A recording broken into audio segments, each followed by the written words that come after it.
Hey everyone, and welcome to 1.21 Gigawatts. I am Peter, that is Connor, and this is our weekly trailer talk show. And what a week to have trailers. Now, it's funny, because I believe the amount of trailers we have this week matches the first week we did this as an individual show. We have 14 trailers. I think that's what we had that week of the Halloween trailer, the first episode of this. And I think at the time you said we'd never be beaten. I said, well, I won't be Comic-Con. I said maybe. And I suppose arguably it's not been beat, but to be fair, I did like take a couple out. There was a couple of weak, really boring ones. Yeah, that I was like, nah, get rid of those. And the reality is, if we'd left this another day, There'll probably be a couple more sneak in. There'll probably be a few more next week's episode that were right at the end of Comic-Con. But we did get a shit ton of Comic-Con trailers today. There was a fair decent amount during the week as well. So we have 14 trailers. So what do we do on this show? We talk about some of the biggest trailers that came out this week. Does the movie look good? Is the trailer well put together?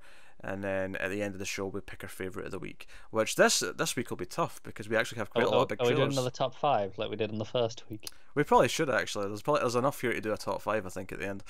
So what one will be tough. Oh, don't tell me you've got yours. No, yours is.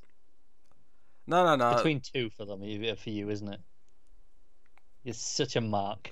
It is between 2, but I mean, it'll be the 2 you think it is, though. Oh, it's the 2 I think it is. You don't know that. You don't know that. You shut your face. 2 it can be for you. I mean, there's a third possible, but I'm pretty confident on the 2. Alright, so without further ado, so like I say, we've got a lot of headliners, and we'll start with the comic booky ones. Starting off with the first of 2 DC trailers, one of which I didn't really expect this Comic-Con, but more on that when we get to the next one. No, one of them, this one here, we were told we were getting. We were told we were getting Aquaman, and also Aquaman's coming out in December, which is 5 months away. So we were actually overdue a trailer for Aquaman. Like we were. This is like Solo. They pushed that really late as well, didn't they? I mean, that was even later than this, but yeah, I mean, it was, wasn't it? But we were, for a while, we were going, we should be getting a trailer. Because that movie came out in May, and I don't think we got a trailer till like February. So it was like 3 months before. Yeah. At least with this one as well, like they straight up said, there's going to be a trailer at Comic-Con. They told us that like 2 months ago. So we kind of weren't really going, where's the trailer? Where is it? Yeah, it wasn't like till a day before Solo trailer came out where there was mumblings of, the trailer's coming tomorrow. It was like right the day before. And then they put out their stupid, teaser of, there's a trailer tomorrow. Oh sure, yes, I remember that. Everyone does that now. So Aquaman's an interesting one because we, of course, have a very love-hate relationship with the DC movies right now. We're big DC Comics fans. We despise Batman v Superman. Suicide Squad was a wreck as well. Wonder Woman was pretty good. Mediocre third act, but overall though, quite happy with it for the most part. A forgivable third. Yeah. And then Justice League, definitely a mess of a film, but you could see they were trying to fix what was wrong with it. Yeah, I think it fails as a film, but as almost a trailer for the rest of the universe. Yeah, almost as a promise that we understand what went wrong, we're trying to fix it. Which I think we should point out, we're not allowed to call it the DCEU anymore. They gave us a name. Did they? Yeah, it's called the World of DC, I believe is what they're calling their banner of the in-continuity movies. Yeah, because obviously DCEU is never something they officially used. It was branded by some journalist, and then it stuck. I think it's because DCCU sounds stupid. So someone's put the E in instead, even though, I mean... Yeah, but they've gone with World of DC. World of DC. I mean... It doesn't flow, does it? No. I guess you just go to WDC, which isn't that bad. WDC? I don't know. I'm not keen on it. But... regardless, so obviously James Wan's been making this for a long ass time, and there was reshoots, and I think even without all the world of DC like build up and shenanigans in the previous movies, I still think Aquaman's a movie where A, he's not a character that the public love, and B, it's quite a daunting prospect. I mean, a movie about an underwater civilization, like how does that look? What does that feel like once we get going? Like, there's a lot of questions there even on its own before you add in the fact of all this, like, oh, we don't feel so good about these movies because of a lot of the recent ones. So I'll get my one main complaint out of the way before I get positive. Go on. Some of the CG is pretty rough. Yeah, it is. There's shots of them swimming through the water, and I like what they're going for with the shot, but Mira and Aquaman look just like they look like Agent Smith out of Matrix Reloaded almost. Yeah, there's I think it's the color palette as well that they're using. Like for some of them, you know, like the fishy people. I don't think they're specifically Atlanteans, but you know, some of the fishy people, and they got the golden armor on, and it just looks kind of shite. And Black Manta's vision blast thing just doesn't look good, does it? No, I mean, obviously there's the argument here that, you know, we're still 5 months out, all these effects might be better in the final film, and they might be, but we can only judge it based on what we're seeing here, and they look quite rough right now. I don't think it's an amazing trailer, but I don't think it's a bad trailer either. Like, I feel like it shows me some action. I like the music that they've got playing over it. Oh, I mean, I don't think it's like original music. I think it's just one of those. I don't think it's Two Steps from Hell, but it's someone like, you know, it's a group like that do this sort of trailer music, just with the sounds of it.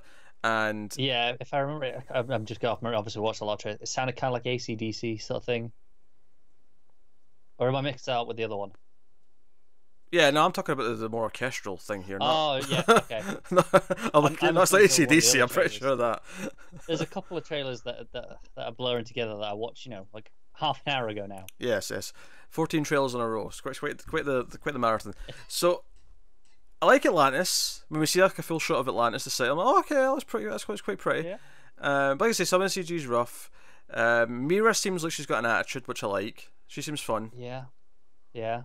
There's something about Mira that, again, I think it's the color that it just sticks out as wrong, right? When it's the red hair obviously sticks out massively, but it's fine. But it's the green kind of has this sheen to it. It just kind of feels unnatural, and not in a way that I'd want it to feel unnatural because it's from another world sort of thing. Yeah. So I think, because I've seen a lot of people online say they think it looks cheap, and I think that's why they're saying that. I don't necessarily think that means it's cheap, because I feel like this is still really expensive to pull off, even if it ends up looking really mediocre overall. Yeah. But I guess that was always going to be, this is the challenge of doing a thing that's set underwater, is that you need to have them doing all this fancy stuff under. We need to be able to see it, and like, how real can we make that look? And the truth, I mean, maybe we're just not there yet. Maybe just, you know, effects wise, we're just not at that point where we can pull this off. Quite possibly, and it's a shame because, you know, what they're trying, I kind of like the look of. Yeah, I mean, as a movie, it looks fine. I mean, I'm a little concerned that there's too many villains. Yeah, because it seems to be Orm's the main villain, because Orm is the, you know, the half brother, he's the king, and he wants to wage war with the mainland. So I'm getting some Throne of Atlantis vibes in terms of the comic book story. But Black Manta's clearly kicking around, and he's, you know, doing stuff. So I wonder what he's up to. Yeah, I'm not entirely sure. Intrigued. I'll be honest, I laughed near the start of the trailer where it's one of the bits where he's a kid and he's you know, the kids come up to him, he's at the aquarium, he's like, oh, he's talking to the fish. It proper made me laugh because it reminded me of the first Harry Potter, you know, where he's talking to the snake in the zoo. Yeah. It just really reminded me of that, like, very vividly. Yeah. What I'll give it credit for is that I think the music mixed with at least the pretty design of the visuals, if not the CG itself for a lot of the things. But I'm thinking more the city and the way the lights in the city look. I think that looks quite good. Yeah, there's the shot of them diving down underwater with the red light. Oh yeah, there's that wide shot where you can see all the fish underneath the water. Yeah. Around them. That looks quite nice, and that's the sort of stuff where I'm like, okay, that's what you do in an Aquaman movie, because that is what will make it stick out. You can't, you know, because like, okay, so it's super strong and stuff, but he's just underwater. But no, that's what you do with it. And I think there's a shot actually you see, like, I don't know if it's like actually one of the trench, but there's like a sort of like demonic, evil looking fish at one point, and I'm like, yeah, give me sea monsters, give me like that shit, give me like. In the comics, I love when Aquaman goes into like monster movie territory, because that's when I think he's the most fun. It's like, oh, it's this deep, almost like xenomorph-esque like fish creature in the water that he fights, and it's scary. Like, deal with the horror of Aquaman. I like that. But I do like that it feels like they're treating it with like I don't know, a sense of wonderment, I guess. I like, because they kind of did that with Themyscira and Wonder Woman, and I think, you know, even Thor with Asgard.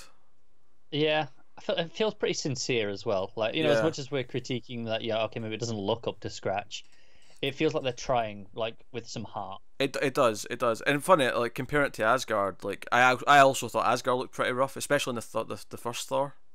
Yeah, no, that's fair. Because I remember it when that came out, like people, a lot of people who liked the movie, I liked it well enough when it came out. It's aged a little bit for me because we tried to watch it last year and We did. it was tough, like, and not because it was really bad, just because it felt really dull after like all the other movies. But I remember people saying, "Oh, their favorite parts were the Asgard stuff," and I never really understood that because the Asgard stuff to me felt really pantomime and fake. But I mean, whatever. See, no, I really, I think the effects of some of the Asgard stuff let it down, but I think again it's similar to what we're saying here. The style and design that it's got it really worked for me, and it's the same here where I'm really liking the That's design fair. and the style. For me, taste-wise, I am naturally more interested in Atlantis and sea creatures than I am Asgard. It's just more my taste. It's essentially sci-fi versus fantasy, isn't it? I guess. I like Is it. it- I feel like Atlantis is a kind of weird mix of the two, though. Because Atlantis, when you say Atlantis, it feels very fantastical. It doesn't feel. It does, but the designs, it's all very rounded sci-fi-esque designs. Yeah, that's true. Whereas Asgard feels, you know, ripped out of a fantasy thing. Yeah. But I mean, that's just a taste, though. That's not necessarily any Yeah. kind of gauge of quality or whatever. But so in terms of excitement, I would say I wouldn't say I'm excited per se, but I'm not put off either. They've kind of broke even with me, I suppose, in a weird way. Yeah, I'd say I'm maybe slightly more positive. Like before, I was like, you know, sure, Wonder Woman was good, but I was even more negative on Justice League than you were. Yeah. And I thought I was like, okay, right. I wasn't going in expecting much from this, and one's a good director. Don't get me wrong, but I still just thought, with all the reshoots, I thought it was kind of just doomed.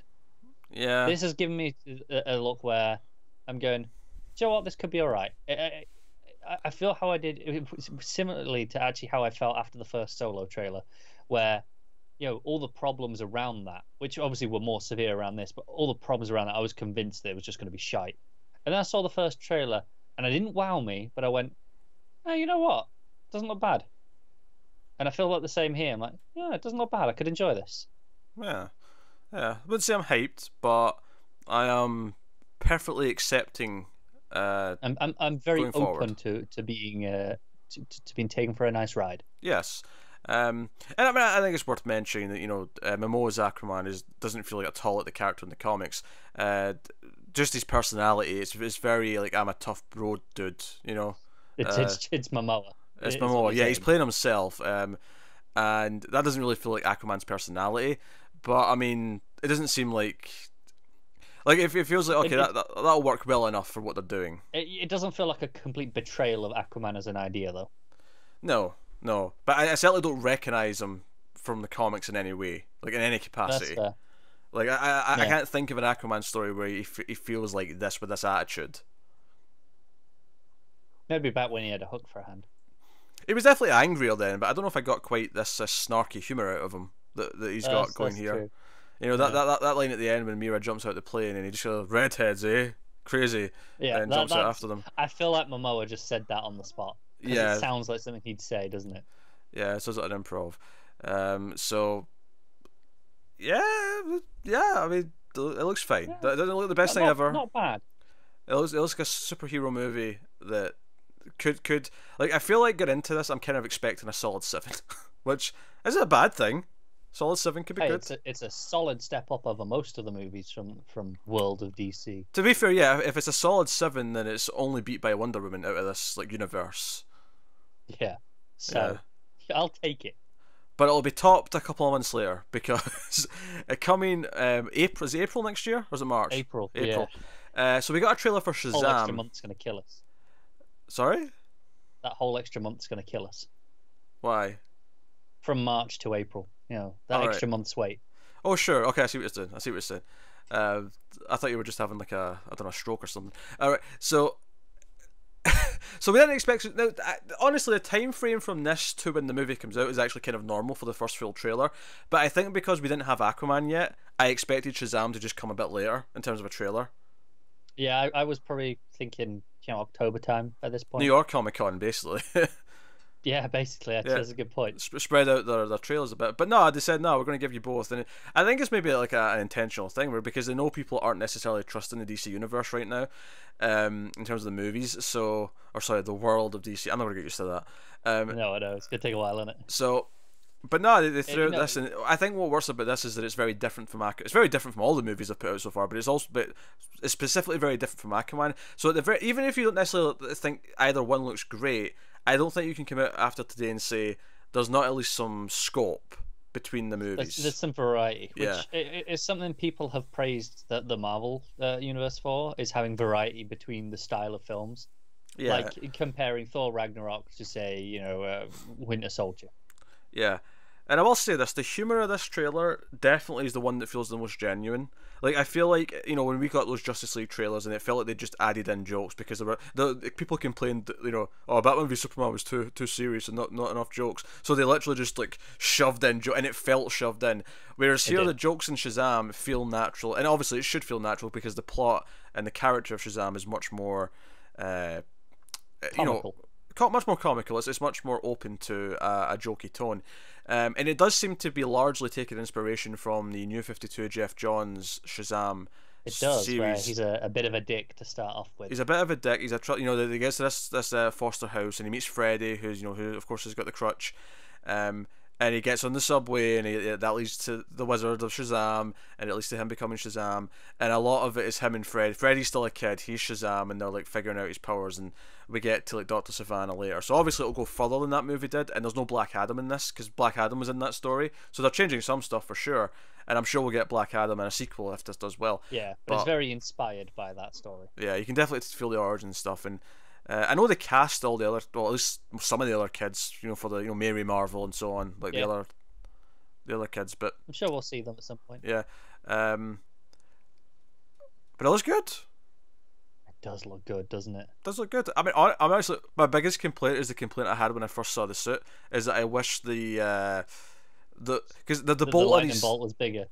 Well, bigger, but it bugs me that it's yellow. Now, don't get me wrong. Yes, it's yellow sometimes in the comics, but what bugs me is that in the comics, it's either solid yellow or it's white with a gold trim. But here, it's yellow with a gold trim, and for some reason, that really bugs me and looks wrong. I can't argue with that. I mean, it's a pretty small complaint as things go. Yes, like if it was solid yellow, I'd be happy. If it was white with the gold trim, I'd be happy. I think white with the gold trim is my favourite. That's my favourite, yeah. But I like both. Both are fine. Yeah. But it was bugging me. It looked a little bit better when it lit, because it lights up at one point, and I thought, it's a bit better lit up because it looks more white. But whatever. Whatever. But no, Levi seems to be having fun. Yeah, he does. It's really playing with the humor. He saves the small shop, and he's like, "Sorry about your window, but you're welcome for saving you from being robbed." And he just like says to some random passerbys, an arm full of food. Yeah, he's like, "Hey, I'm a superhero." Like, any questions to whether or not this was in the DCU? Like, seriously, like some of the scenes, like, oh, here's the thing from Man of Steel in the newspaper. Here's like references to Batman and shit. Like, we're in that universe still, definitely. Yeah. No question. So if they ever make a Justice League 2, they can have Shazam pop up like in the third act to help save the day. Please do it. And hopefully him standing next to Batman. Assuming it's still Ben Affleck Batman, which it very well may not be at that point, but yeah. But no, I mean I was into it. I think the kid is not as much of an asshole as he was in that comic series. He seems a bit more. It's hard natural. to tell because I don't know how much we're seeing of it. That's if true. They're kind of just playing it down a little for this trailer. Yeah, because he definitely seems, should we say, troublesome. But in that series, he was like a little snot face who was like, he would question everyone at every single turn. Yeah, but if I recall, the turning point in that series was the same as in this trailer, where he stands up for the brother. Yeah, and there's a line someone on Twitter pointed out later on when Shazam, he messes up the bully's car, Freddy says, "Oh, I thought you were going to bang that out." That's a line from the comic. That exact moment's in the comic. I never remembered it, but someone pointed it out and put the panel I up. don't remember that like, exact. I haven't read that since it was in the monthly backups. Yeah, in the Justice League book, 4 or 5 years ago now. But nah, so nah. I mean, I don't know. I'm not convinced it's going to be amazing, but I'm definitely more. I'm convinced I'm going to have a blast with it, though. I'm definitely convinced because I could see the plot falling apart. I could see like the villain not being as good. I could see that sort of stuff. Maybe not. No, I agree. I feel like, I know you felt a little bit different, but how I felt about Thor Ragnarok was that I almost didn't really care about the plot. It didn't really matter to me that it got okay. It wasn't as good at the third act because I was having fun all the time, and that's what I'm kind of getting in the tone of this trailer, where I'm just gonna have fun, and that's fine. So no, optimistic. Optimistic. Looks a bit more. I wouldn't even necessarily it looks better than Aquaman. It feels more. I feel more confident that it will hit what I think it can compared to Aquaman. Yeah. If that makes any sense. This trailer made me realize Fortnite has been hugely popular for slightly longer than I realized. Because the bit where he's doing the strength test, he's doing one of the Fortnite dances. I mean, it's funny you bring that up because I actually I was listening to a podcast earlier that were talking about Fortnite, and they were surprised to discover that the Battle Royale mode in Fortnite's not even a year old yet. No. I think the game as a whole is only just a year old. Maybe a bit longer. It was in beta for a long time because before it became a Battle Royale game, it was about building your base and shit. I'm sure it's had its anniversary like this year, like this week even. Sorry. So I feel like that's still a fresh addition though. But that little thing you're talking about, I'm sure that was like a it was later in the shooting stuff. I'm sure, but even that, I didn't realize it was big enough to have got into this movie. Oh, it's big enough for the kids. Like kids, adults on Twitch watch proper games. Kids on Twitch watch Fortnite. Yeah, it's fair enough. I mean, my Facebook feed is just filled with Fortnite clips here or there. Yeah, it's outside of my realm. This Fortnite nonsense. I know what it looks like now, but for a long time I didn't. Fair enough. No, I have fun with it. Yeah, I'm not a multiplayer guy, so I don't care about your battle royale modes or your any such things. Which means big games companies hate me because I want single player games and they can't monetize those as much. Screw you, companies. Bye bye. Okay, so that's Shazam. And then next up, we got a trailer today as well for Godzilla King of the Monsters. Obviously a sequel to Godzilla. You got Millie Bobby Brown in there, so we got 11. Crack your jokes about this one going to 11. And we got and we knew that we're going to have Mothra and Rodan and King Ghidorah or Ghidorah to say the I can't remember which one's which. One's the English way of saying it and one's the Japanese way. I can't remember. I've always said Ghidorah. I think that's the English way. I think Ghidra's the Japanese pronunciation. But I prefer Ghidorah actually, but it's whatever. I just go with the way it looks. I naturally just swerved into it there for some reason. So I actually, the first one's got a very divisive reception, right? Some people liked it, some people really didn't. People complained, there wasn't enough of Godzilla or the monsters, blah blah blah. I quite enjoyed the first movie. I think the first movie, it has its faults, but I actually really like the slow build up to Godzilla. And I think the third act is particularly spectacular. I love the way it treats it as a horror. Yeah, right? It treats Godzilla as this horror. He's a hero, but he's a hero in an apocalyptic hell land. Whereas the tone of that was every trailer was using the monolith music. Yeah, that creepy, terrifying piece of music. Whereas this is very uplifting and almost heroic. Yes, this is interesting because the world seems to have went to shit since the first one. It seems like we're actually the planet's dying, and it's all our fault because human beings are the worst. And basically, because in the first one it was like, okay, right, so Godzilla's the balance, and he comes to take down these what were they called in the first one? The villain monsters, Mutos. No, I don't remember. Mutos. Oh, that sounds familiar. Something like that. But so I was like, okay, so maybe this is all Ghidorah's doing, and Godzilla and the others will come. But it sounds like they go looking for the monsters because they think that because these titans, they call them titans, I never really could explain it in the trailer per se, but the plot seems to be they go looking for Godzilla and the other like good monsters because they can save the Earth somehow. I'm not sure how, but seemingly they can. Yeah, it's pretty vague. Now, obviously, we get the first shot like in the ice, and you see like the three Ghidorah heads. I'm like, oh, Ghidorah, and I'm like, they're not going to reveal him properly. And then you do see him in the distance at one point later on, but clearly they're saving him. The silhouette. Yeah, you're seeing the silhouette in the the thick clouds, but you don't quite see him full on yet. Which I like. I like that they're saving him. Now, he has to be the villain by the end, right? You know, he has to be the one they think. I assume so, yeah. Like, they're going around getting these titans, and obviously Godzilla's a nice friendly guy. You get that great shot of him, you know, atomic breath into the sky, which might be how he's helping. He's kickstarting the ozone layer or something, I don't know, with atomic breath. That's Mothra coming out of the water, yeah? Like, with the wings unfurling. Oh, yeah, that's Mothra, yeah. Yeah. Looks pretty. It was the way it did. It was the way it unfurled, though. It didn't look like wings at first to me. Yeah. Well, I didn't realize it was Mothra at first until the wings went completely out, and I was like, "Oh, this is really pretty." Because obviously we're used to. And I have to ask you a question. So we've been doing Godzilla movies on Influx, right? We're 10 movies out of 29 of the original Japanese movies. We're getting there. We're getting there.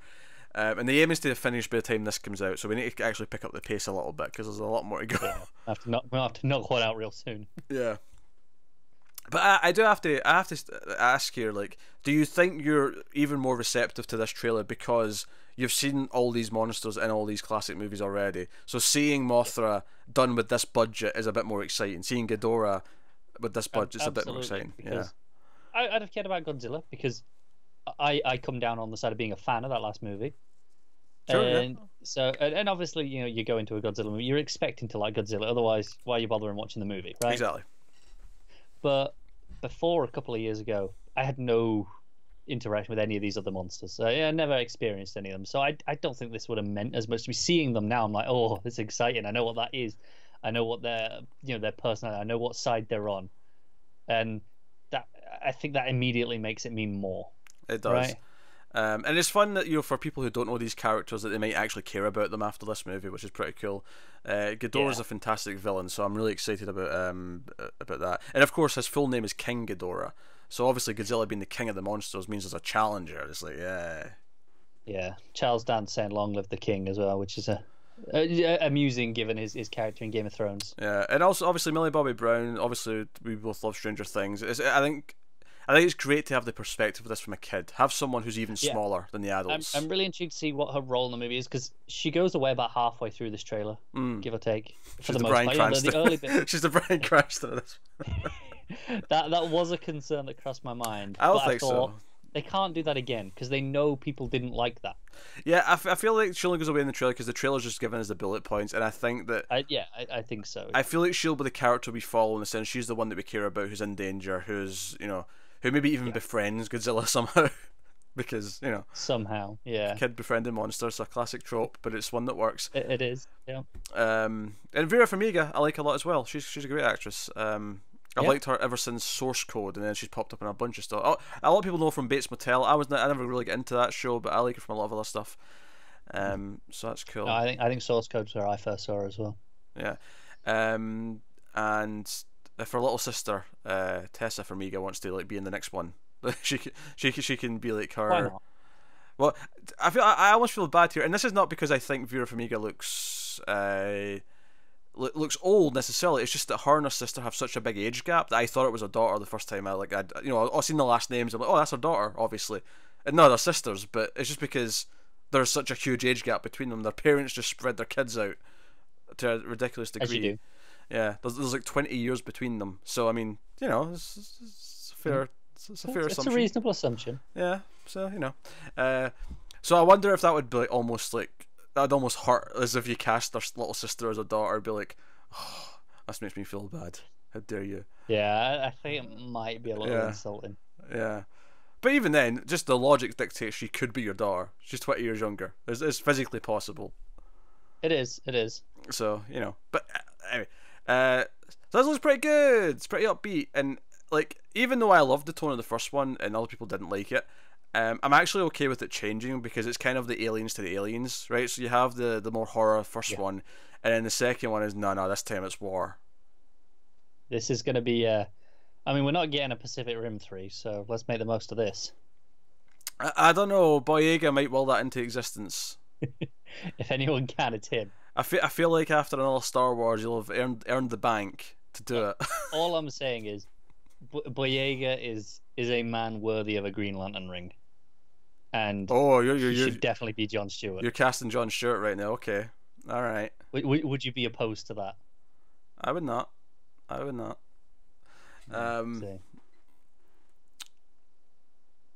Anyway, so no, Godzilla King of the Monsters looks pretty good. Looks fun. There's a lot of stuff going on, and I didn't think I expected how pretty it was going to be either. And it's worth mentioning this comes from the director of Krampus.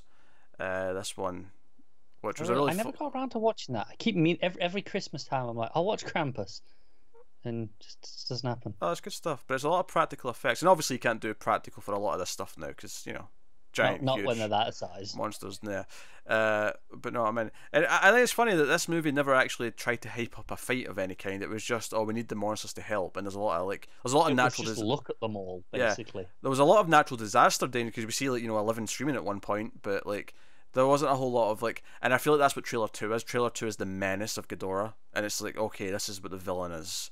Yeah, and that's how you do it. Unless they want to try and, because I feel like since the plot doesn't start off as Ghidorah's the bad guy causing trouble, because it gets to that by the end, I feel like that may be a third act thing. Up until then, it's we're looking for Godzilla, and then so on. I know it probably won't be because trailers always go too far. Mm-hmm. But I don't think I'd even hint at it in the trailers. I think I'd just save that. All right. But I mean, that's just me of just wanting to keep something in the tank for when they get there and be like, hey, you weren't expecting. I think for us, just seeing the teases in this of Ghidorah is enough because we know he's going to be the villain because we just know him. We know, you know, Godzilla history. Even when the other characters might be bad guys in the movie before, as soon as Ghidorah comes up, they're all heroes all of a sudden because Ghidorah's the worst. He's the bad of the bad. Pretty much. And that's exciting. So, and if you're unfamiliar with King Ghidorah, he is a three-headed flying monster who shoots lightning from his mouth. I can't wait to see what that looks like because the atomic breath looks fantastic. It does, doesn't it? Because I remember they didn't show that in the trailers for the first one, and I remember not even being sure if he's going to have it. Is he going to have the breath? Is he going to have it? And there's that moment when he finally uses it, where his back not only lights up, but it goes up his back. Cause it goes up his spine. Yeah, in the old movie, his entire back lights up when he uses it. But this was like a Tesla coil ramping up his back, and then he sort of sucks in his chest and breathes out, and it looks great. Do you know what? I kind of can't wait to watch that movie again because I've not seen it since the cinema. Well, we're going to do it when we get to we will, yeah. Chronologically when we get to that one, which will be right before Resurgence was after though, right? So I guess it would be that, then Resurgence, and then we'd go to the new one. Which one was Resurgence? The new Japanese one that came out. Oh, okay. Yeah, I guess so. Kind of feels weird though, right? Yeah, but we're doing the '98 American one. Where that would have come. We are, yeah. It just feels weird that that Godzilla not being the last one before we do this. I mean, we could swap it. I suppose it wouldn't be a big deal. It's not like going to break continuity to do the US one after Resurgence, but it's not. No. But hey, so that's King of the Monsters. It looks pretty good. So that'll take us on to another trailer we got this week. This was I think this was technically still Comic-Con, but this was yesterday. And this was Glass. Now I guess we just have to sort of I guess now that there's a trailer for this movie, it's just officially it's no longer a spoiler to say what Split is anymore because this trailer's out. Yeah, I don't think there's any getting around it now. I have tried to keep that spoiler as best I can up until this moment, but I think we have to openly acknowledge now. If you've not seen Split, it sucks that you don't get to experience it without knowing this. I never got to experience it without knowing it because assholes, the weekend it came out, put it in their headline in a publication. Anyway, so Glass, of course, is now the concluding chapter of a trilogy that started with Unbreakable, went into Split, and is now going to conclude in Glass. We have this trailer that has Bruce Willis's character, that has McAvoy's character, and it has Sam Jackson's character, the titular Glass, Mr. Glass specifically. We see them in a mental hospital with a psychiatrist who is concerned that they believe they have powers of some kind. Yeah. and is trying to investigate that. A beautifully purple room that they're all sat in. Yeah, purple, of course, is Sam Jackson's color. Willis has got green, of course. And what I thought was, I think my concern was when we got that first image of them all sitting there, because we got that image a couple of weeks ago of them all sitting, or maybe it was earlier this week, but we got an image of them sitting in that room before. And I remember, like, okay, that's cool, that's going to be an interesting thing, and I don't mind the setting of them being all locked up together, but I was a little bit worried. I was like, does that mean the whole movie's going to be that, and we're not actually going to get the David Dunn versus the Horde? Like, we're not actually going to really get that, like, out in the open. But as the trailer goes on, there's clearly stuff set before this stuff, and there's clearly stuff set after this hospital stuff, where, in fact, there's a shot in the trailer specifically where David Dunn picks up his rain sort of overall as if it's his superhero cape, and I'm fairly certain that's late on in the movie. Probably. I mean, we see him out and about in it a few times. I like that he's still just using that as his costume. I love it. Yeah, it's his hero costume. But there's all these quick glimpses of like seeing them fight. There's some of my favorite stuff with the McAvoy character, and then Split as well. But you see it in this one where he's actually like galloping across the ground, and it's so unnatural looking. It is, but it's great. It's very impressive. So I'm a big fan of Unbreakable, and I like Split a lot. I thought Split, after like movie after movie of M. Night Shyamalan of just being either terrible or just something I didn't want to see because he has a terrible reputation now, Split just okay, this might be better, and then it was great. But I mean, there's some nitpicks, like I have some problems with it, but it's pretty solid. Pretty solid movie, yeah. As the villain version of Unbreakable, it is really solid, and really intriguing. So, and having Sam Jackson back as Mr. Glass, and him being a mastermind, I actually love the meta moment where he wants to meet the monster. He wants to meet the dangerous personality, and then you hear them talking a lot about it, and he's like, "Oh, that sounds like the bad guys teaming up," and I'm like, "Oh, okay, all right, you're still doing the comic book sort of meta." It still works. His character, yeah, it does, yeah, because that's his whole thing, is that he likes to compare everything to a comic book. Yeah, and even the fact I didn't realize what's her name from Split was back. Yeah, Anna Taylor-Joy, the new Scream Queen, because she's been in Split, she's been The Witch. I'm sure she's in something else soon, horror movie wise, but I feel like we spoke about it in the last couple of weeks. Yeah, I feel like we did, but yeah, she's back. I think Bruce Willis's son is back, which is funny because it's been 18 years and he's now in his mid-20s. But it may even just be like about 30, right? Yeah, because he was like 11. Yeah, he's older than me. Yeah. Yeah, he'll probably be in his early 30s. Yeah.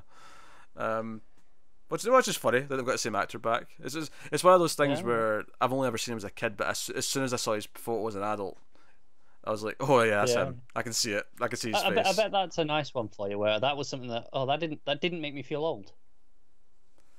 Yeah, when he showed up and he was older, but he wasn't. But he was still, he's still a bit older than you. So it's like, well, it's not when you go back and you look at some of them, and you go, oh shit, now I feel old. Oh yeah, we were just talking in the movie news last week, or was it a trailer? It was a trailer. Chloe Grace Moretz, who was like 11 and Kick-Ass, and now she's like 20. Yeah, it's like, what happened? What happened to us? Where did all the time go? These kids they're all adults now. It's not right. But yeah, so I mean, I'm in. Like, I mean, obviously there's still a mild worry here because Shyamalan has nosedived in the past, but he somehow came back guns a-blazing with Split when he hadn't been doing it for a long time, and I'm hoping that being in this universe is revitalized them, and that this movie can sort of pay off. I mean, he did it twice, why not a third time? And this is a very solid trailer as well. It is, yeah, it's really good. There's nothing about this trailer that makes me go, nah, this is gonna drop it. Yeah, everything.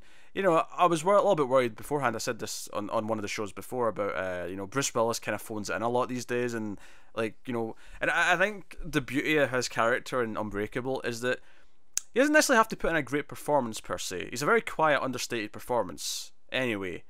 He's not the animated one. A normal guy for the most part. Yeah, it's the other two that have to be like wacky, and maybe being around James McAvoy going at absolute apeshit might inspire some emotion out of him. Oh, this is what acting's like. I've forgotten this. Yeah, but, he'll be there watching McAvoy go through like 6 personalities, and he'll be like, maybe I should do something. yeah. But no, like all the teases of them fighting. Obviously, the idea that the psychiatrist by the end of the movie might actually believe them is always a exciting prospect. No, I liked what I saw. It was a solid trailer, and Unbreakable is one of my favorite movies. So, and Split was a really solid follow up to it, and obviously surprising because it wasn't billed as a follow up. It was like, oh shit, and then you go back and look at the poster and you realize there's cracked glass over his face. And you're like, shit, it was so obvious. How did I not see this? It was there the whole time. Yeah. So that's good. That's good. And it feels very natural as well. Even though there was 18 years between the first two movies, it somehow feels supernatural. Super space natural. Yes, I think it helps that both Sam Jackson and Bruce Willis, they're not aged a ton, have they? Not a ton. I mean, it's definitely later, and they even mentioned in the trailer it's been a lot of years since. Yeah, but both of them still look pretty good. Yeah. Comparatively to where they were then. So it's not like, sometimes you'll go, it's 20 years, give or take. Sometimes people will look like they're 35 years older than they were. Yeah, and there's also the implication, of course, that events in the first movie actually kind of led to McAvoy's character, because he was a kid at the time. And that's actually a neat touch, is that he'll be about the same age as David Dunn's son. So it neatly leads to the creation of the villain in that time period, which, I think also is a really interesting idea. Which again does tie into to Glass's character quite nicely. It does, yeah. So he's gone full evil, because that's the thing. We found out at the end of Unbreakable, of course, that he's the villain, but he was he was there as a mentor for the majority of the movie. So it'll actually be kind of interesting to see him actually playing the Lex Luthor in this, actually manipulating, because in this trailer they flat out say, okay, you use it to break, but you have a very high IQ, and we see him tinkering and making little devices and stuff. And okay, so what is he going to accomplish in this? What is his game plan? He wants the world to know that we exist. These. Yeah. If David's Superman, right, and Glass is Lex, what does that leave Thingy? Oh, Joker, the Beast. Do you think though?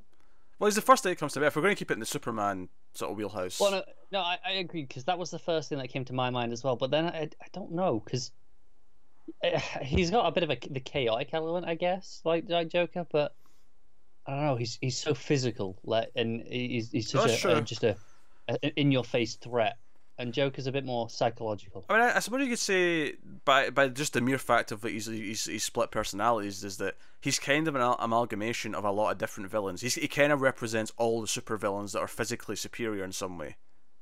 Okay. He's got the craziness of the Joker, but he's got the strength of, I don't know, a Doomsday, or maybe not, maybe a bit extreme, but maybe more like a Bane. A Bane, yeah, or even like a Parasite. Or something like that, just to keep it in Superman's kind of wheelhouse. I would almost even go as far to say that that Mr. Glass is actually an amalgamation of both Lex Luthor and maybe a bit of Brainiac. I can see as that. A collector, as someone who studies and collects. Like, I don't know, just.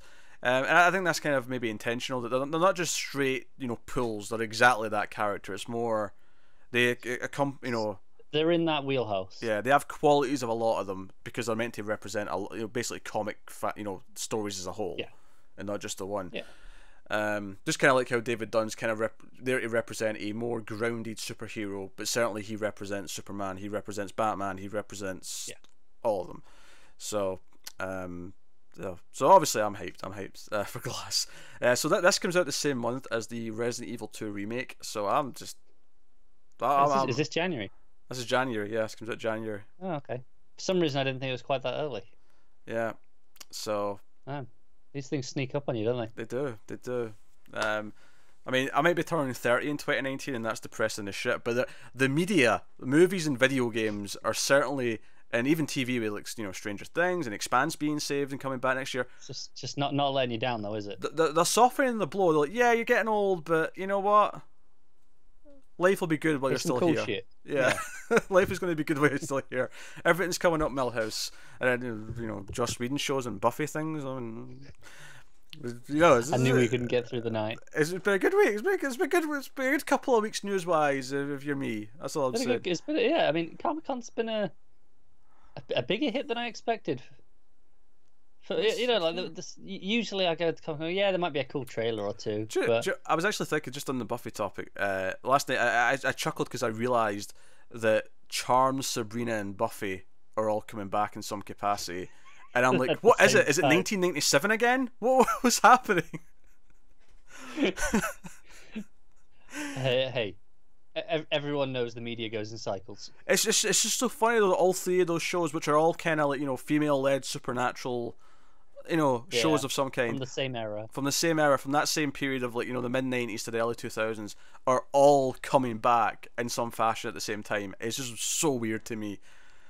Look, female supernatural shows are in again. I guess they are, which I'm okay with, because, you know, I enjoy them to some extent. Yeah, I'm okay with it too. It's just a pleasant surprise, right? Yeah, and admittedly, Charm's the one that's coming back that I feel like might be the worst of the three, but I'm hopeful for Sabrina, and I'm hopeful for Buffy, or whatever it's going to be called, you know, whatever the Vampire Slayer is. Yeah. So yeah. So moving on finally to something that's not near as important. Fantastic Beasts: The Crimes of Grindelwald. We got a trailer for that. Screw you. I love this. Of course you Obviously, did. I'm huge on these movies. Yes. I mean, it opens with a recreation of a scene from 3. You know, with I don't know how well you remember. You know, where the things changing shape in front of them, and it's their fears. We did that in the 3rd movie with Harry. Oh, did we? And their class, yeah. So yeah, this is, you know, that exact same in the same room, that same, you know, wardrobe that's in there. It's all there. It's doing the exact same thing, but for this new, you know, the new time period. I remember. I will say this though. I thought a character died in the first one who's here in this trailer. I was very confused. Which one? Ezra Miller's character. Yeah. Yeah. You're like, I can explain this. Who is it? I was like, oh yeah, that's a good point. No, I'm just trying to remember. I remember him in the alley, being all like, yeah, Ezra Millery, all mopey. We'll take some. I'll be rewatching it before it comes out anyway, so I'll double check. Yeah. Okay. I mean, it looks like another Harry Potter universe movie. I mean, that's basically my thing. I'm not a fan of how washed out and like how the CG looks. There's a couple of moments in this where the CG was kind of like, ugh, for me. Particularly, there's a scene where it's Dumbledore and I think Grindelwald on a bridge. No, it wasn't Grindelwald. Sorry, it was Dumbledore and Newt, and he was giving them the mission. And the entire thing felt super green screen to me. Like none of it felt real. It felt like they were just standing in front of CG the entire time. That's fair. And it really pulled me out at that moment. And I feel like there's a lot of that in the first one as well. Like I feel like it's like a running thing for me with these wizarding movies. Because actually, that's opens with a new logo. It's like the world of wizarding. The copying DC's universe thing. That's true, but these guys got it on a trailer first, so they win. Sure. I'm just saying they said it at a panel like, yeah, this is what's called now, but no one, you didn't even know that until I mentioned it. They're not doing a very good job of telling you about it. That's true. Yeah. But hey, so you're looking forward to it, so. I am. I like that there's still seems to be a lot of creatures. They look pretty cool. Some nice design. Say what you want about the effects, the design itself. I feel this is another one where I'll probably you and Matt discussing this when it comes out. I'm not sure how much I can add to the discussion for this. No, that's fair. Not because I don't dislike Harry Potter the same way I do Star Wars. I just don't really give a shit. Yeah. No, it's one of my big fandoms, I suppose. Yeah. I don't know. I never really get into it. I watched all the movies, all the Harry Potter movies, and the build up to I think 6 because I was friends with someone who wanted us to all go as a group, and I was like, okay, fine. And I watched the first 5 before that. Yeah, I mean that's relatively late. I wonder if you were just a bit old to have got into it, maybe. Well, that's the thing, though. If you get into it when you're a bit younger. I remember being 12, I think, when the first movie came out, and a lot of people my age were getting into it, and it just never appealed to me at the time. So, okay. You know, you really just never liked magic, have you? I guess not. I just never appealed to me that much. No. Oh, that's fair enough. It's not for you. Um, But but hey, so that's Fantastic Beasts: The Crimes of Grindelwald. Is this the second trailer we've had for this? Did we have one before this? I think we had a teaser. Okay. I wasn't sure. Yeah, we definitely had a teaser, but I don't think we've had a full trailer. No, fair enough. I wasn't sure. Moving on, we got a trailer for Overlord, which is actually something that I was like, that sounds familiar, and I was like, oh, this is why it sounds familiar. This is the movie that was meant to be a Cloverfield movie, and then J.J. Abrams went, no, it's not. It's just a sci-fi horror movie. Yeah, is it okay? I remember because it started. I'm like, okay, what's this? Then again, I was like, the name sounds very familiar, and then the bad robot logo came up, and I was like, oh, I know what this is. Yeah. It suddenly clicked. I was like, okay, I know what I'm watching now. Yeah, it's a World War II movie, and I actually really like that. It starts off as, okay, these soldiers, they get dropped in France, and it feels like a war movie, right? It's just a war movie. Yeah. And then there's one moment where the character thinks they see something suspicious, and the music goes horror-esque, right? And that's when it fades to black and says J.J. Abrams, and I'm like, they like know the reputation he has now, to the point where it's like, oh, you just think it's a war movie and then it's when the horror element sneaks in, J.J. Abrams, and it's like letting you know, okay, this trailer's going to go in a different direction. We're going J.J. Abrams weird. Which isn't actually that weird. Much. It's not weird in terms of like a David Lynch weird, but it's like, we're not just doing a war story. This is going to have some other spin on it. It's got a twist. Yeah. This was a lot of fun. Yeah, it seems to be that we have like weird Nazi experiments that have created like these like super soldiers, but instead of being like Captain America, they're more like, you know, rage zombies, like coming after. And Fitz from S.H.I.E.L.D. Is in there, and he appears to actually be infected by this by the end of the movie, because there's a shot of him turning later on. Yeah. It almost seems like a werewolf-esque transformation, like the start of that. Yeah, it does actually. It feels kind of like a mix between a zombie and a werewolf. Yeah. Yeah. I'm kind of into it. It looked like a lot of fun. I don't know if I necessarily think it looks like I'm positive it'll be good, but I see potential there. I see nothing that was making me go, oh, this is going to be bad. It was a really slick edited trailer, though. It was, like with the way there was the bit where they're all cocking the guns in with the music, and you know, and it's cutting around. I'm like, okay. Well, the music got oddly upbeat actually at one point. They got a rock song started playing, and it was kind of like, and that to me was saying, okay, we're going to be a dark and serious movie, but we're not taking ourselves too seriously. You know, that was the bit that to me, you know, like we've often spoken about this a few times. It's been described as, you know, a horror sort of thing, and there's a little glimpse of that, but I don't get the feeling that they're treating it as a horror, more of a horror comedy, if anything.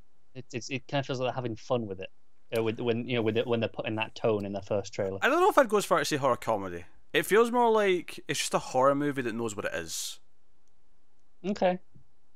Because I wasn't getting like lots of jokes from the trailer itself. It was more just, no, we're here to have a fun horror. Like, you know, this is a fun horror roller coaster, and that's just what we're treating it as. Yeah, maybe more of an action horror.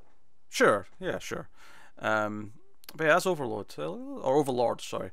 It looks not bad. Next up, we get a trailer for a film called Second Act, and this was a comedy, or maybe dramedy. You use that term loosely. Maybe more accurate. Jennifer Lopez, and we have Leah Rami as well from King of Queens. And the plot of this is that Jennifer Lopez is a working class, you know, dead end job. You know, is she a mother?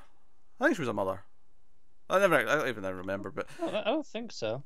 But she's got this job, and she ends up quitting, and she's like, oh, this job sounds great. It's a shame I don't have like a degree or like some, you know, like big thing. And her friend Leah, Remy's character, her son, basically makes a fake Facebook for her and a fake resume and sends it to this company, and she's pulled in for this job. And she's like, oh, here's a picture of you with Obama. Here's like all these different things. And so the plot of the movie is that she's going to like pretend to have this backstory and pretend to have all these skills and try and do the job anyway. And presumably by the end of the movie, everyone will figure out she was lying, but she'll have done such a good job, they'll keep her on anyway. And she'll learn though to actually believe that she's good enough, because at one point her husband's like, you were always good enough. You just didn't believe it. You're the only one who didn't believe it. You're better than this. But it's painfully unfunny, is basically the thing. This is the one where it's what's his name from Heroes, isn't it? Oh yeah, Peter Villamilio. No, sorry. Peter Petrelli's his character name. Milo. Milo Vent something. Ventimiglia, yes. He's Peter Petrelli from Heroes. He is, yeah. And that's all we're ever going to call him. And he's also Jack from This Is Us, I believe his name is, isn't that? Is it Jack? I think it's remember, Jack. obviously, we watched that first episode. I could have told you the name, though. I only know it because there's a lot of articles about the fate of his character.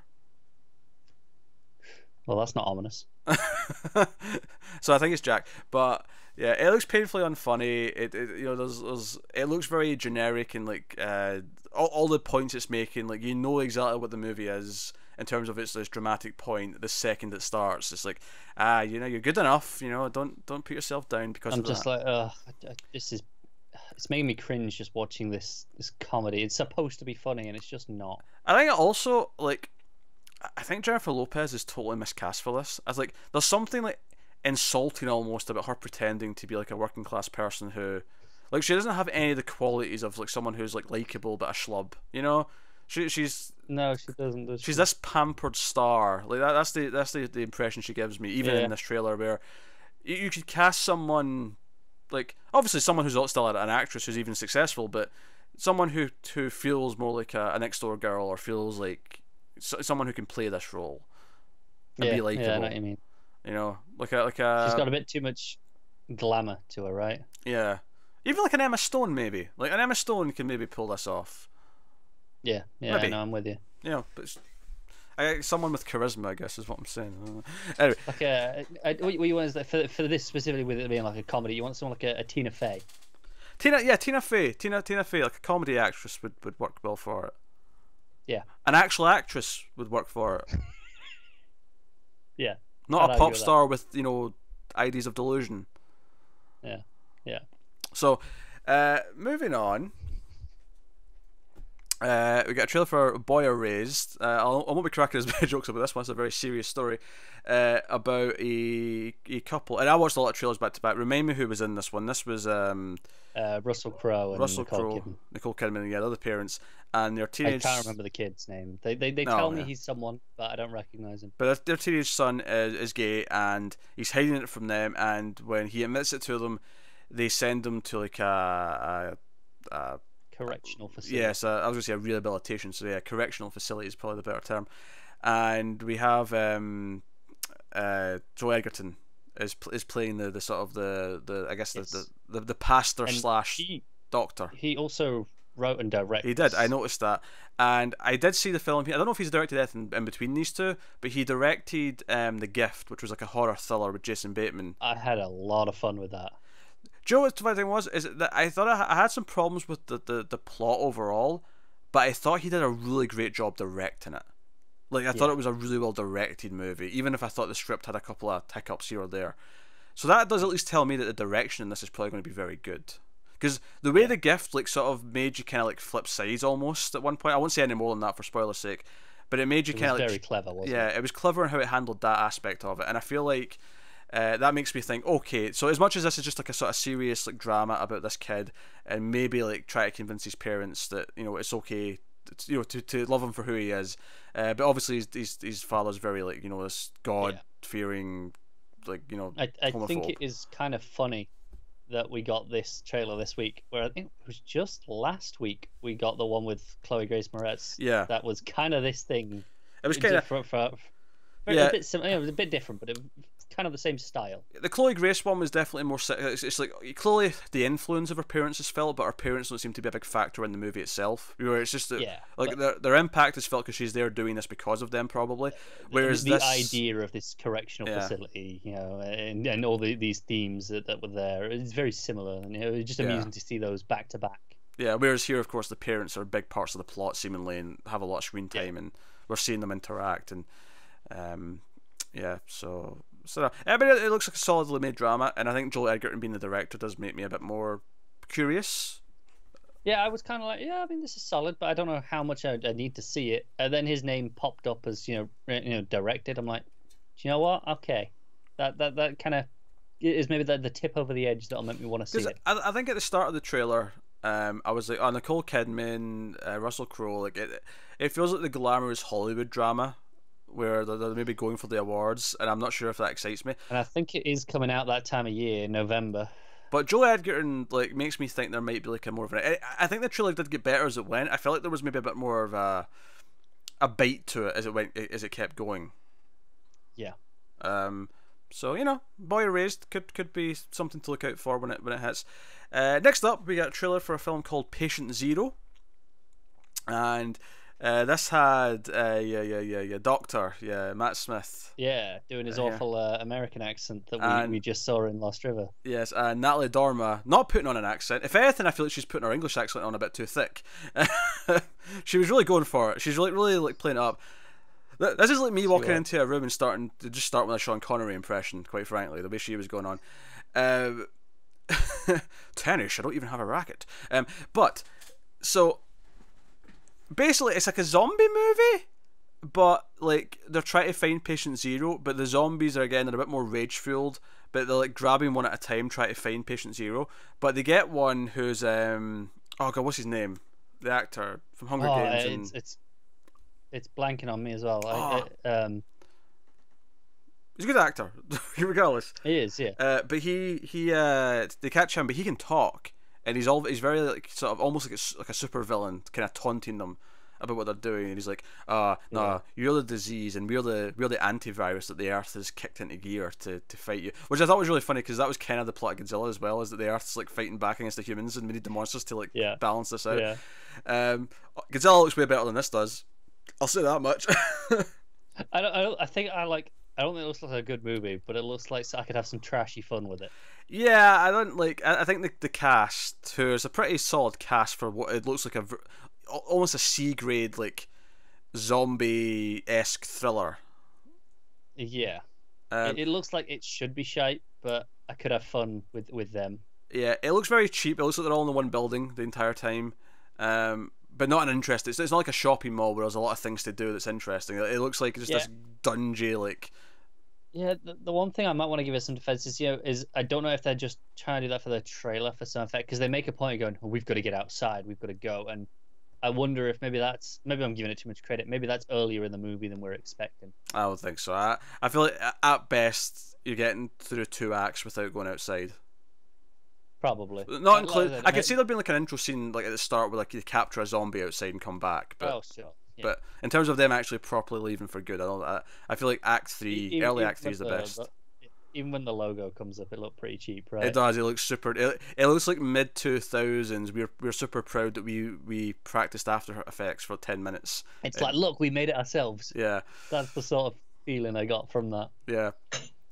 So. Does not look particularly great. I will say I got a little bit of a nice Resident Evil like sort of nostalgia at one point though, because there's a scene where Natalie Dormer's in a vent and there's a rat that's been infected with the zombie virus, and the scene itself isn't anything that's in Resident Evil, but I often compliment Resident Evil for being one of the only zombie properties that actually acknowledges that animals exist, because I feel like most zombie movies just don't ever bring it up.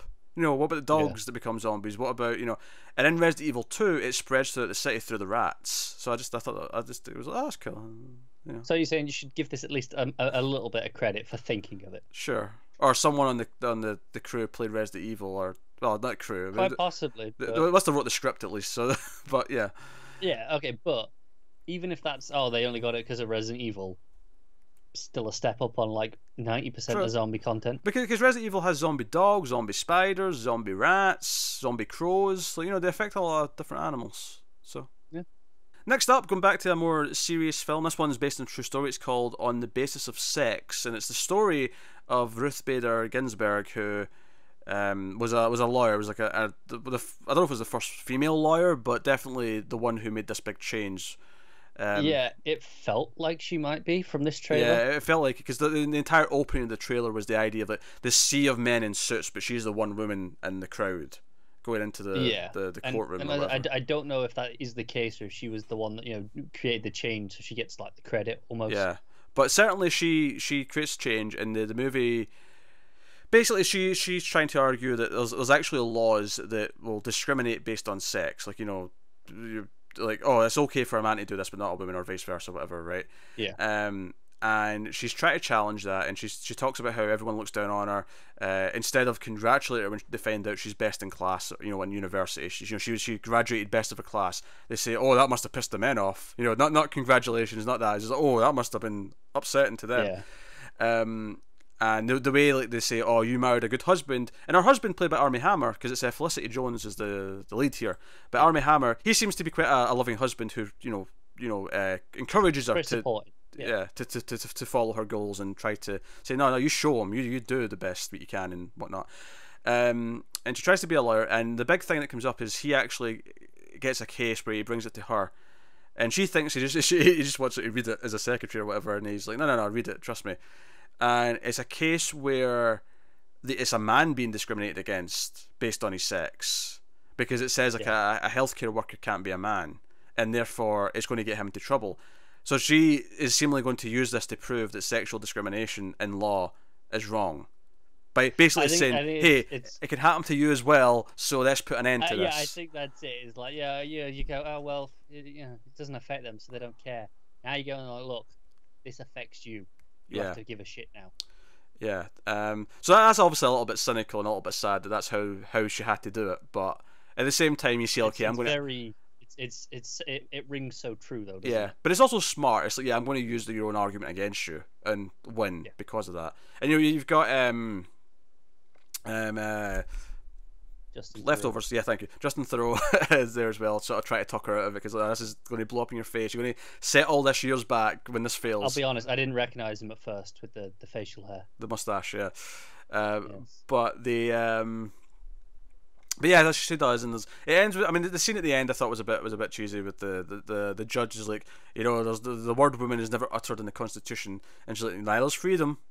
And it ends on that note. Yeah. I think it's funny, but obviously Felicity Jones is British, playing this. That line was specifically like super American. It makes me laugh, because she's like, she's very British when you hear her speak in real life. She is. She's a proper brummie. Yeah. So no. I mean, it looks like a fine. Obviously, it's a story worth telling. I see why they want to tell it. It does look a bit sentimental. I was almost surprised that Steven Spielberg's name didn't pop up at the end, if I'm honest. It's very Oscar baity, isn't it? It does. It feels very Oscar baity. I'm sure it'll be a fine story, but it looks a little bit dry and sentimental for my tastes. Yeah, I'm the same. I mean, I like the cast though, so maybe that'll help. Yeah, no, I mean, all the faces. Well, Felicity Jones, I mean, I've not really seen her be good at anything yet, but I'm Solo. Rogue One was trash. I'm sorry, and she was garbage in it. I'm sorry. Okay, I liked her in a Theory of Everything. That was her, right? Oh yeah, okay, that's fair. She was not bad in that. In that. Again, that was very sentimental and Oscar bait, but it was. But I'm saying she's very good at those roles. That's true. This is fair. That's fair. See, my father had MS, so that movie was oddly relatable. Like, her taking care of him was like oddly like true to life for me, like just what I saw growing up. Of course, my father didn't completely reinvent and shake the world of physics to its core and completely alter how everyone thinks about physics for the rest of their lives. But not all of us can be that smart. Yeah. Anyway, so that's on the basis of sex.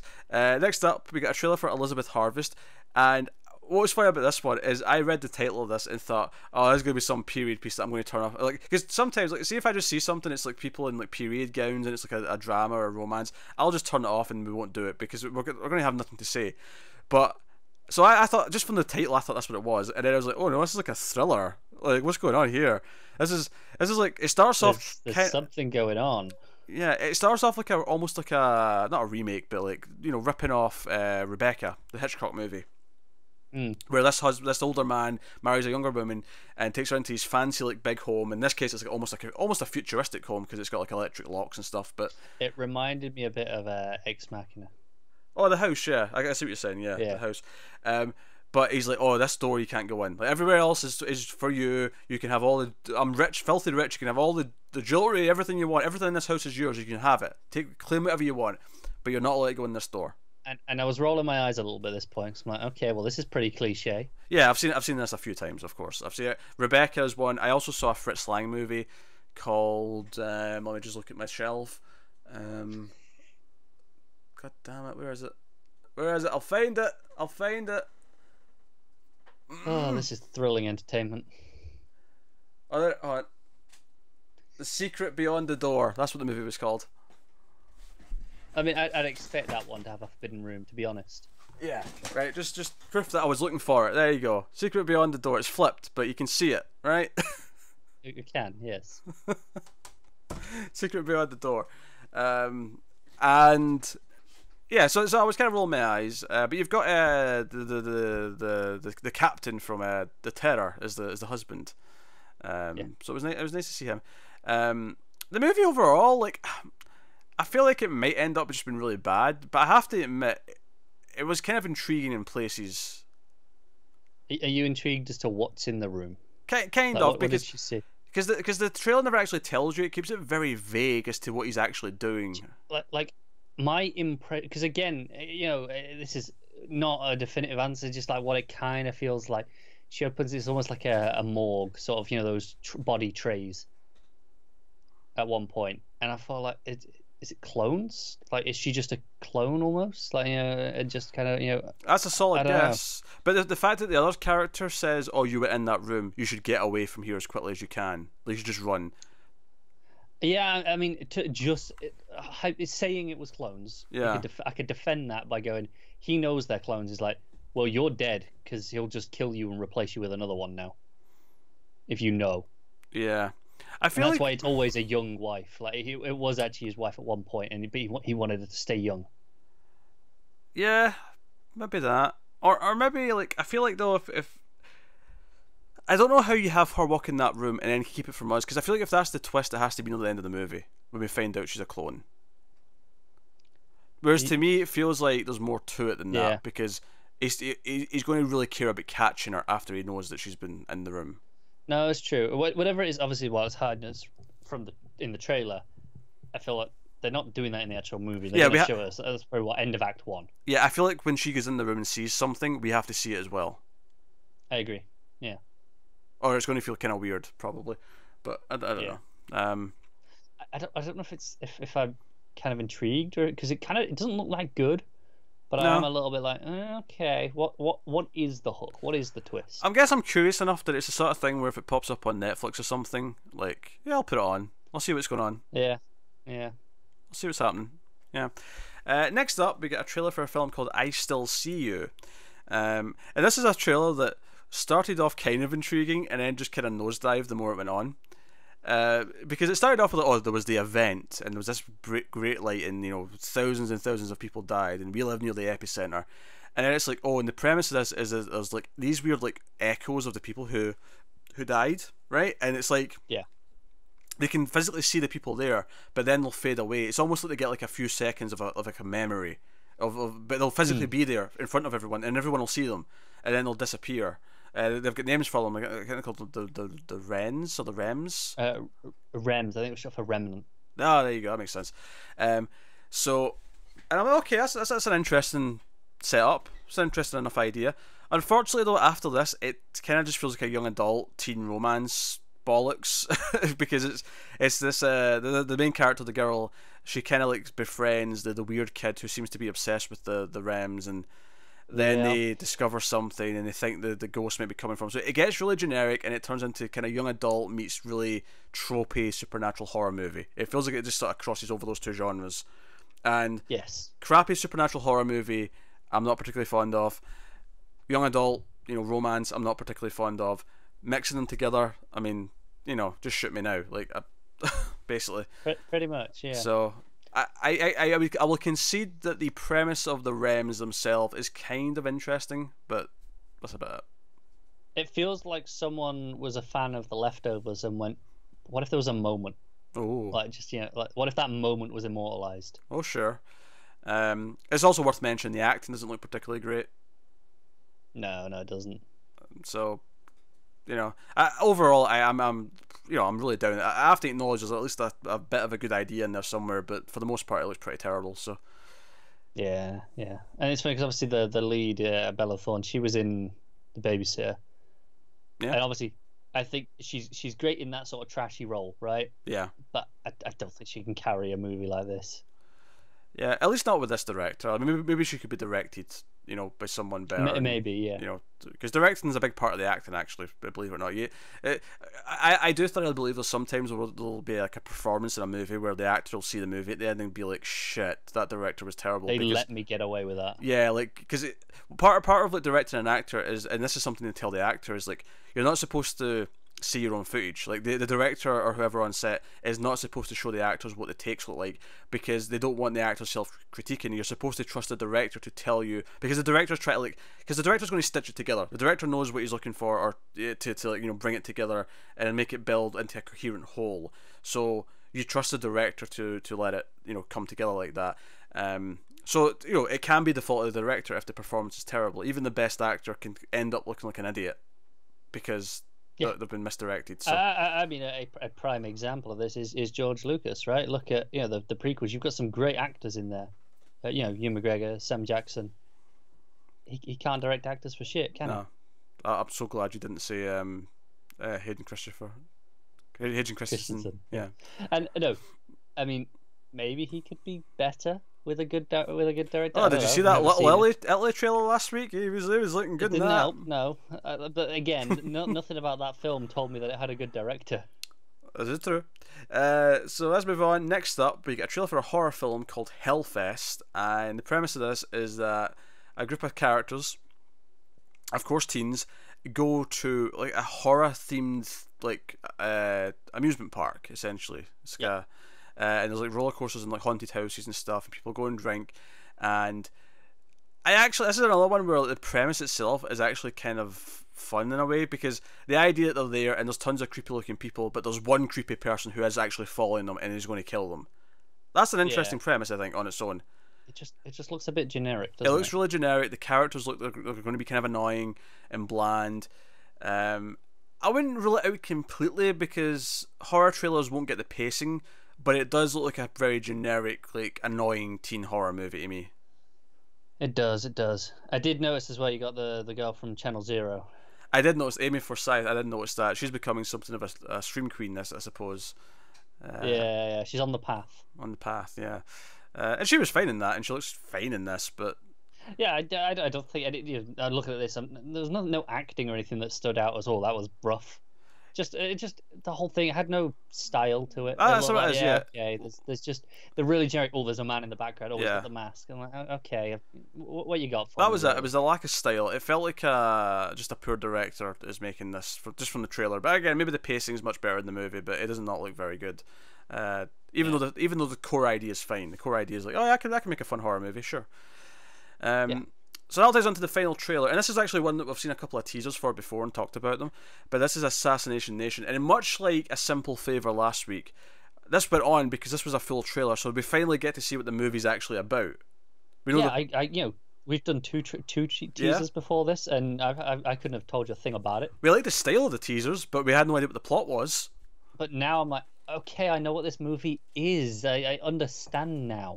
So it's a hyper-real movie. It's a hyper-real... so basically the idea is that someone's hacked into the principal of this high school in this small town, and it's set up there's like a ripple effect here, and eventually whoever's doing all the hacking hacks into all the teenagers in the town, like all of their phones, Facebook accounts, everything, every secret they've got, all their nude photos, because all teens have nude photos now. Kids. I buy it. I mean, yeah, it doesn't surprise me, I suppose, in a weird way, but I'm like, everyone's got nude photos now. It's weird. But to be fair, it is a very over the top world. It is. So because at first it's like, oh, I really like the style of the previous teasers, and it's got a beat to it, because it starts off with the girl narrating, and she's like, oh, here's my 3 best friends, and it's kind of almost Spring Breakers kind of tone. But I was like, oh, is this just going to be this? Like, where was the stuff from the trailer, the teasers that I really liked? And it's like, okay, it's this Facebook, hacking plot, and I'm like, oh, okay, it sounds fine, but it's still not quite getting to what I wanted. And then it kind of dials it up, and it's like, oh no.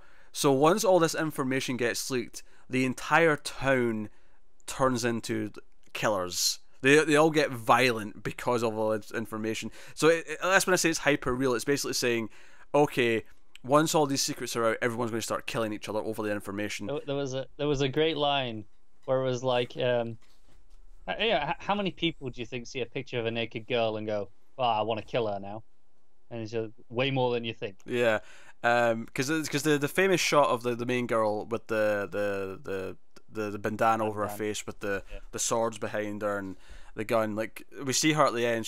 That shot seems to be coming from when she like gets her friends out of a police car because she actually kills a cop. But, like, also, I just want to say it's weird that this movie's not even out there and you just referred to that as the famous shot. Well, because every time I see like a picture of it or the last teaser ended with that shot, but it's her walking out there. I agree. It kind of is already. It's I see that image and I know exactly what it is. Yeah. But yeah, so it's clearly going to be very satirical. It's clearly going to be hyper violent. I'm into it. I'm not going to lie. Oh, me too. I'm looking forward to it. I'm like, okay, you get this first act stuff out of the way, which fair enough, and then we can have the fun stuff. Yeah, and I'm sure. I mean, that first act might actually be very entertaining with what they do with it. It's just in a trailer. Might in context. Yeah, because in a trailer, it's just bullet points of what the plot is, and then it gets to the okay, this is where it's going. Is all this stuff. So, but it's got a lot of style. It's got a good beat to it. It's a really well put together trailer, actually. So that is all the trailer. That's all 14 trailers, which means we're at the end of the show and we're going to pick our favorite. In fact, there's so many this week that we might do a top 5 each. Why not? Let's do it. So you can go first. What's your top 5? Yeah, that's tough because there are some that I like more as trailers, even though the film itself is not doing it as much for me. Like Overlord's a great example of where I think it's a fantastically paced trailer. Sure. But I mean, the film. I think I'll actually at number 1. I might have to go with Shazam because it just surprised me. Like I wasn't. I wasn't expecting a trailer for a start, but I wasn't expecting it to be that strong. That funny, and that really worked for me. What did after that? Number 2. I think I'll go with Godzilla because it got me good, didn't it? 3, I think I'll give it to Assassination Nation for having its pace, its style, and that it managing to maintain that into a full trailer because there's always a danger. We've seen it before where these the 40-second teasers can have a real easy style and then it just loses that when it gets to the full thing, and this seems to be maintaining that for the movie. Yep. 4, I will give to Fantastic Beasts, and 5 Glass, and Overlord is the honorable mention just for the trailer itself. All right. So my number 1. Is it Godzilla or Glass? It's one of those. I know it's between those two. And do you know what the thing is as well? I know you like those so much more than everything else that you're not even going to pick something else just to spite me. I think number 1 is Glass. I feel like Glass is making a lot of not quite delivering the promise because it's not delivered till the movie, but is giving a lot of promises based on combining the previous 2 films, and it's playing with the different color schemes of the different characters, playing with the interactions between McAvoy and the other 2, and the overall super heroism of the whole thing and the super villainous of the whole thing. I just think it works. At the end of the trailer when they what's your name, and it's a bit of a cheesy line, but again, coming from Mr. Glass, it kind of works because he knows he's the comic book villain. He's like first name Mister. First name Mister. Yeah, second name Glass. That's when you see the title. It's good. It's good. Yeah, it's a strong week, to be fair. I almost wonder if a better title though would have been like, because the first one's Unbreakable, the second one is Split. Would the last one have been Shatter? Could you have called it Shatter? Yeah, I thought that as well. Yeah, but whatever. I'm just too late now. It still works. It's still all Glass related, but But hey, so Glass number 1, Godzilla King of the Monsters at number 2. It was very pretty. I'm a mark for these monsters. But no, I generally was not expecting how pretty that Mothra scene was going to be, or the overall tone of this. They're just like all the trailers for the last one, like you said, it was all about the horror and the awe of it. This is the awe and the wonderment. It's like we're not scared of these monsters here. We're in awe of the beauty of how amazing they are, and that's kind of cool. Looking at hope to them. Yeah. And of course that'll change a bit when Ghidorah comes into play, because he's going to be scary as shit, and I can't wait for it. But you got to have a villain. You got to have a villain. He's McAvoy in this. Yeah, basically. With the 3 split personalities because of the 3 heads. I see now. I want to see Ghidorah's heads bickering. So that's number 2. Number 3 is where it gets a little bit interesting for me. I think I have to go with Assassination Nation number 3. I think combining the excitement of the potential of the movie along with how well edited and the pace of the trailer, and how it feels like it's still got bite to it. Like, I still get to the end of that trailer, and when it cuts to that title in the red, white and blue, it still get bite. Like, it still feels like it's making it doesn't feel like it's diluted, after 2 teasers and then a trailer. Yeah. So it does. It's really impressively strong. Yeah, and I'll put Shazam at number 4 because it looks like a lot of fun. The character feels right. And then number 5, I'll give it to Aquaman. Yeah, I was thinking Overlord, but Aquaman's solid. Aquaman's solid. Yeah, really I feel they're choice. pretty similar in my head, where they both look like they could be solid movies, but they're not necessarily convinced me either way yet with each of them. But they're both fine trailers. I think ultimately Overlord's a slightly better trailer with its pacing, but I feel like similar on par in terms of the movie quality. Yeah. So there you go. And worst of the week goes to Second Act, I think. Either that or maybe Second Act's the worst one. You, but that's the only other one it could be, I think. Even I Still See You, I thought, like, it's still... It got you for 20 seconds. It got me, right? yeah, the first 10-20 seconds was still kind of interesting, whereas Second Act, the second it started, no pun intended, it was just like... You're immediately like, ugh. I was like, ugh, yeah. Yeah. But it was so bad that I'm sticking with this. We're going to talk about this because it's this bad. It was basically my attitude. That's fair. Whereas, had that been like near the end of my list of trailers when I found it, I might not have lasted as long, because I'm like, oh, this is number 14. We're done. We've got enough. But because it was like number 4, it was like, no, that's fine. We can. and because you'd watched it, you were like, well, he's watching it now. Yeah. Exactly. So, but that brings an end to this week's trailer talk. What a big week for trailers. Next week is going to be nothing compared to this, I'm sure. Although, now that I've said that, maybe we'll get a couple of late Comic-Con trailers to pad it out and make it feel a bit more special. Yeah. But so let us know what your favourite trailers were of the week. Like and subscribe, all that stuff. That does help us out. It does support the channel. Of course, you can support us one step further by going over to patreon.com/MailFuzzTV and donate some money over there.